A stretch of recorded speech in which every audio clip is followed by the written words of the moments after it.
ప్రతి ఏటా డిఎస్సి మేము నిర్వహిస్తాం. నవంబర్లో మళ్ళీ టెట్ మేము పెడుతున్నాం. సుమారుగా 3,40,000 మంది మొన్న టెస్ట్ రాశారు. అధైర్యపడద్దు, మళ్ళీ డిఎస్సి మేము నిర్వహిస్తాం. పారదర్శకంగా మళ్ళీ మేము వచ్చే సంవత్సరం డిఎస్సి ఓపెన్ చేస్తామని ఈ సభాముఖంగా తెలుపుతున్నాం. 150 రోజులు ఒక చరిత్ర.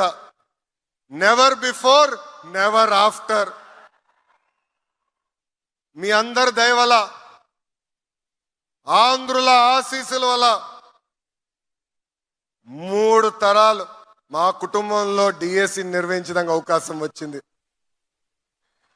విశ్వవిఖ్యాత నట సార్వభౌమ స్వర్గీయ శ్రీ నందమూరి తారక రామారావు గారు కానివ్వండి, గౌరవ ముఖ్యమంత్రి చంద్రబాబు నాయుడు గారు కానివ్వండి, విద్యాశాఖగా మీ లోకేష్, నాకు ఇంత అద్భుతమైన అవకాశం మీరందరూ నాకు ఇచ్చినందుకు చేతులెత్తి నమస్కరిస్తున్నా.